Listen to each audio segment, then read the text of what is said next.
Welcome and thank you for hanging out with us. This is a special edition of the IT in the D Show. We are broadcasting over at the CXO Forum in the Madison Lofts in beautiful Detroit, Michigan. I'm your host, Bob Waltenspiel.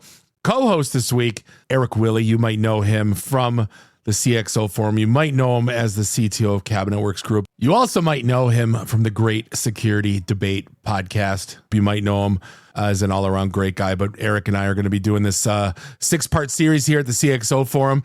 And a special shout-out, Randy Walker. Today he's going to be soundboard engineer instead of co-host producer extraordinaire. Actually, producer too.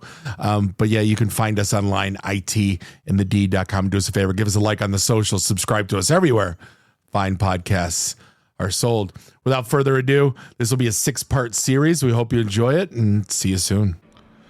Back hanging out, Martin Bally. He isn't leaving us. He keeps wanting to hang out. It's a good thing, though. We appreciate him. He brought along a friend, though. Dave Smith's in the house from SquareX. Dave, how they treating you? It's been awesome. Great day today. Met lots of best new friends. And so, yeah, it's been a fun day. Audio separated at birth, Adam West. I'm throwing it out there. I don't know if you've heard it before. You sound like 60s Batman. Just throwing. I love that. 10 out of 10 voice. Yeah. So appreciate having you on. Yeah, I love Adam West. As always, hanging out with my new co-host, Randy. You've been replaced with Erik Wille for the day here at the CXO Forum in Detroit. Now, you're local, or are you, Dave, or where are you from? I'm out of Utah. So I'm here with SquareX. We're setting up operations in North America and first executive on the ground and super excited to get things launched underway. Utah is Utah is the first location. Was that on purpose, or is that just where you're from? That's where I'm from. Headquarters is Palo Alto, though. So yeah, that's where headquarters will be. That makes sense. And you're in Detroit for this very summit. Yeah, we got invited. Martin actually talked to us about it. Sounded like a great way to meet new CISOs and other people in security. So we hopped on it, and it's been super exciting. Have you had a Coney dog yet? No, I got to do that. Yeah, we got to take them to Dooley's. I think Dooley's is over Lafayette now. You need Detroit-style pizza, Dave. Yeah. You can't leave without Detroit-style pizza. I'll give it a shot. We'll do that tonight. Dooley's is the place, Southwest. Yeah, that's the Anthony Bourdain where he went in there and fell in love with it. Oh, gotcha. Yeah. Okay. Yeah, that they actually make their chili. There's a rumor that one of the ones uses national tubes from GFS. So they're off the list, and I won't say who because I don't want to besmirch them. Martin, talk to me. You're a fan of SquareX, and you said we wanted to bring Dave along. What's the story? Why did Dave make the trek from Utah to Detroit to come hang out with you, though? Yeah, and to your earlier comment, back with Martin Bally, I'm like the wart that keeps coming back. I just want you to know that, all right? No, but you're like, is there such thing? But we welcome it. Is there a friendly wart? Because Martin's friendly, at least. No, interesting enough, right? So the CEO, Vivek, I met him, and so let me take a step even back. I sit on an advisory board for VC, and we get to hear pitches and stuff, right? And ideally, it was for me to kind of see, okay, what's coming up in tech? What are people doing? Where the technology's thinking the problems are going to be are there, right? Or what problems are going to solve? And there's a lot of my peers, right, from big companies over there that sit in this thing. And when Vivek came in and did his pitch, right, and left, there was a slew of them. Vivek left, and everybody just looked at each other and said, "This is the next unicorn." And I thought, wow, this is cool, because I felt the same way. I was like, and just to hear that from my peers, so I established a relationship with Vivek early on, right? And we've been kind of talking and everything, and now we're actually looking proof of concepting what they're doing, right? So that's why I talked to him. I said, listen, you want to come on over to Detroit. We got this thing going on. Come on and meet some people and stuff, and kind of, I could share the story that so far what I've seen from it. So that's the first time I've heard you say the next unicorn in this room. It's a bold statement. Like, where did that come? Like, I guess why? Yeah, when I think about this, if you think about like where Chromebooks first started, right? Chromebook was really browser-based, right? Just memory and meant to kind of interact with the web and everything. You look at now, we just said it before, right? Yeah. Most of the apps are in the cloud, right? And the fat clients have almost gone away. If you're more modern organization, right? Right. I mean, you still have some legacy stuff and some technical debt. But so where that comes into place is the browser is now the front door. Well, think about, wasn't there a movie mid 2000s about the people that would make the first $99 laptop would like rule the world. And it was I like, remember that one. I'll have to look it up. I'll send you the link. But I remember there was a time where it was like, that was a thing. And then when Chromebooks came out, literally changed everything. Because there was the first time you could get a normal, computer for $150 with a decent screen. But you couldn't use them in enterprise at the time, right? No, Because of those no. fat clients. Correct. Right? But now we're at a point where those can be adopted. And then you're looking at the browser now, right? And then you start seeing like some of the other guys that start popping up, right? And I'm not going to mention their names, but their idea of like an enterprise browser. And that's cool. But the reality is, for me to change from my standard browser of Edge to say use this other Chromium-based browser, man, the adoption rate would have been horrible, right? And we're changing all that. So some of them signs, people coming for you. Well, let's break that down for the sales guy in the room, me, Dave too. I'm a Chrome user, completely content. It does just fine. It gets me to my Googles. Why, and if you're a security head and you're telling me you're doing this because it checks all these boxes, like, why would I, as a user, need this versus just because you using won't Chrome? stop clicking links, Bob. I'm a link clicker. Is that what it is? I mean, no, it's way more than that. Yeah. I would imagine. I mean, if you're on a VPN and you're complying with corporate standards, like, what does this do that it doesn't already do? No. So think of it this way, right? So when you click on a link, there's going to be some type of action and maybe payload drop down, right? And then you're relying on your EDR to detect it. Right. This is browser detection and response. It's seeing it at the browser level. It's almost like edge computing sitting at the browser. Yeah. Exactly. Speaking You're moving upstream to gain visibility. Clear as day. Yeah. We actually call it EDR for the browser. That's the best way to explain it. I like that. Yeah, EDR for the browser is just the best way to understand that. And one of our investors loves to say that the browser that you woke up with this morning with SquareX could turn into that secure browsing experience, or basically become an enterprise browser with an extension. And the thing that's beautiful about SquareX is that we're completely browser agnostic. So you might have Chrome, but in an enterprise, I don't know how many different browsers do you have, Martin? We have two main ones. So there's a combination of Chrome, Edge, Brave, Firefox, Safari. Yeah. So what SquareX does with that extension, we give you that protection across all the browsers. So completely browser agnostic. Yeah, no agent. It's a plugin. Because I was going to say, you tell me to download a new browser and use that, I'm like, yeah, exactly. And then if you look at all the but if you push a plugin, into it's invisible and it's fine. Exactly. And then we started looking at, so our Edge was like, Microsoft Edge was our browser. We said, okay, how do we start securing it? We have to start identifying what are the good plugins and restricting the bad ones and putting a process in place if somebody wants to introduce a new plugin. So if I had the ability to detect if those plugins are malicious, I offload that kind of management piece a little bit, right? Yeah. And then so if you look, one extension to rule them all. Yeah, there exactly, right? And visibility and everything. One extension to rule them all. That might be a new sales pitch. Yeah. I love that. It's a really cool concept, and it lessens the friction from the end user perspective, right? Because that's one of the biggest problems you and I have in security. Yeah. That a lot of the controls we want to put in place, that when I push that out to somebody like Bob and cause friction, he's going to find a way around it. Yeah, all day. And it makes our security posture even worse off than we were before. Yeah. Don't inconvenience me, Erik. Like that's, Try not to. Yeah. Listen, and if you think about right now, the biggest question too is the capabilities that come out of it. So one of the things that I got asked from the board is, okay, what are we doing to secure what people are putting in ChatGPT? Yeah. Like, okay, DLP is looking at it from a file perspective, network perspective. I can't control what people type. Now the DLP looks at the keywords and says, okay, this is information, and now I can restrict what gets put in, right? And it looks at all different other things. So like another one is a common attack. If you go to a malicious site or click on a link, they can extract your passwords, right? So, that secure browser kind of mitigated that. Right now, we don't have that functionality built. That's a big vulnerability because everybody stores their passwords, right? Right. Everybody still does. Yeah. So now I secure that. And if you look at like the BitBite attack, right, where they stole all that Ethereum, this looks and says what you're seeing, what's being rendered, isn't the code behind.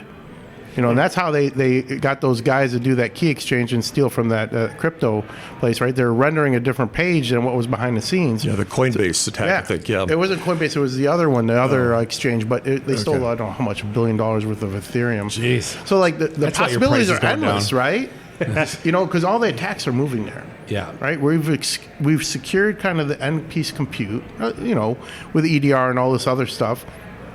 The front door is the browser, right? And now it's looking at that, securing it, and all the different mechanisms that attackers are using. So the use case is everybody. This isn't, because as soon as you started talking about it, I'm thinking like the truck, we're back on supply chain, but like the truck driver with the tablet in his car and is all over the place. This is for everybody. This is everybody. not, yeah. Mobile devices, tablets, everything. Yeah, I think another good point Martin brought up was the in-browser DLP, which is a very big deal. So think about the use case of ChatGPT, or we're talking about AI here at this conference, and having the granularity of our browser extension having that knowledge, or the DLP engine knowing, hey, this is a social security number, or this is PII data. We're just not going to let that get copied and pasted. So we give you that very granular DLP view also within the SquareX browser. So Erik, this goes back to our earlier conversation. We were talking about clicking links in email. Yeah. And with this, it's okay. Click away. Am I wrong? I don't know if I want to go that far. Let's not test all of the controls. But what I'm saying is it's another... we always it's talk about security error-proofing, layering. kind of like a mistake proof. Just in case you click something stupid. We've always talked about layers, right? That's what security is. That something is going to fail along the way, and the more you can put in there. And the browser is where the majority of attacks come from now. Yeah. Absolutely. I didn't know that. 100%. Not to say that even I thought it was still email.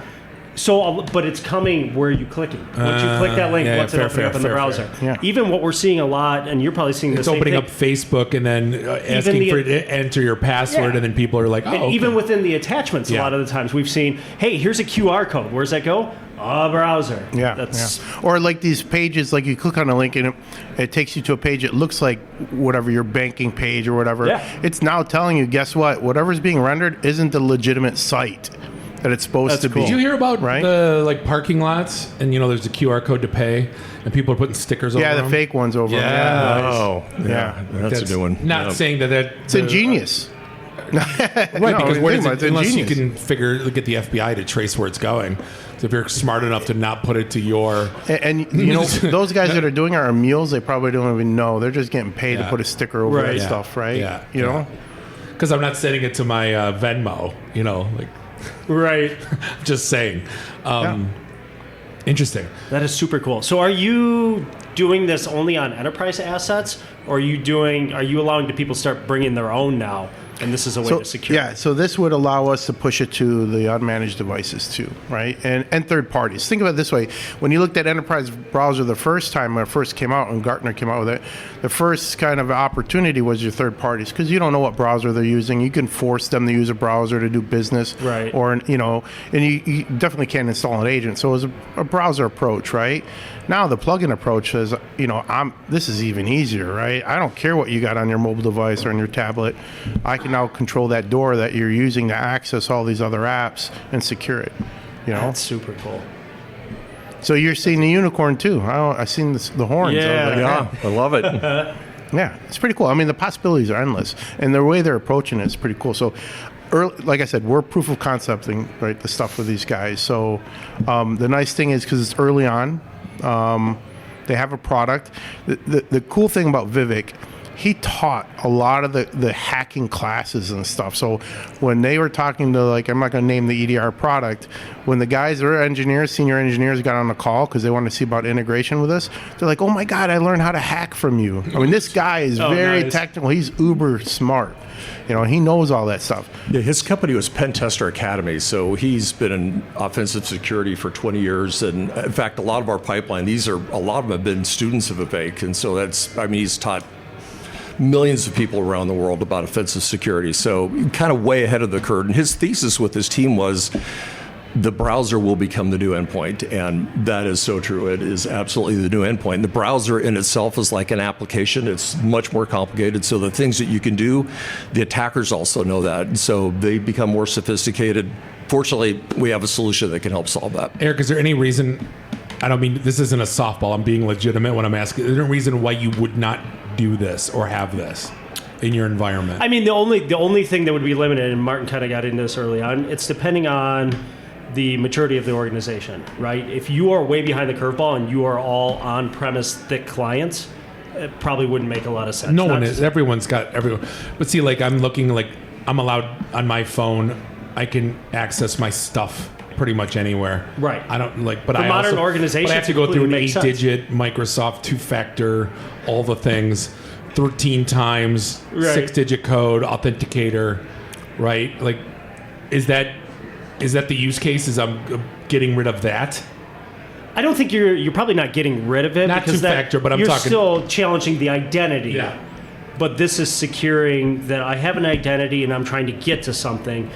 This is securing the how I get to something and what's on the other side. Got it. And the visibility. Got it. Because frankly, we've been lacking that for a long time. Yeah. That EDR many times will tell you, hey, they went to this website. Cool. And then if it happens to bring something down and it hits the endpoint and it's malicious, now EDR steps in. But pushing it up the chain and being able to stop it, I mean, getting into actual understanding what's being posted, there's... So I should have got into HR to be able to call people in your office and say that you went to this website and see the look on their face. It's just priceless. I mean, there should be a podcast too, talking to HR professionals on stories that they. Let me tell you, so that there's a story when I was at a past organization, and they had what was that breach of the Ashley Madison? Oh, my that's gosh. right. Yeah, and I had a guy. He went set up SQLite, grabbed the data dump, and this is where bandwidth was still not as quick. Then finally, after a couple of days, we extracted it. We found like 10 corporate email addresses, right? And then we said, we got a whole HR. Like, now we have to talk with these people, right? 'Cause Right. it was against policy to use corporate email addresses for social media accounts. That's how we hung our hat on it, right? One of the It's companies I worked crazy. for in '99, Martin, it was we had 4 OC3s coming out, going to 3 different NAPs. It was an ISP data center. We sold Colo and T1s, and 4 of the engineers found out had web hosting companies just plugged in, just brought racks in, plugged it into the data center because we were Yep. self-manned.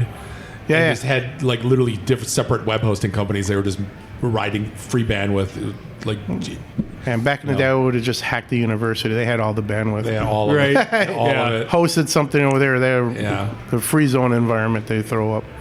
Dave, how do we find you online? It is Dave at squarex.com. How the hell did you get that? I'm teasing. No. So yeah, my email is dave.sqrx.com. I'm sorry, I hacked that up. We can edit this, I hope. Yeah. Okay. We're good. Okay. I had Bob W at hp.com. That was my favorite email I've ever had, other than my Gmail right now. But like there was some guy in Australia that quit because we were allowed to have. You weren't Bob It One? was Bob W. Bob W? W at HP. That was the- Yeah, so it is Dave at sqrx.com. There Love we it. go. Now we got it. Gotcha. Okay. Perfect. And then LinkedIn too. Just find Dave Yeah, Smith. Dave Smith Square It's X. only one. It's There's, only one. Yeah, there's just one of us. Yeah, Yeah. you can't miss it. It's cool stuff. Honestly, we're excited about this. We really are. I believe if you say it, I believe you. This, out of all This the time. stuff, this is, yeah, till the next VC meeting and the new stuff. Right. Yeah. That's awesome. Well, Dave, appreciate you hanging out with us. No, I enjoyed it. Thank you. Cool. Until next time.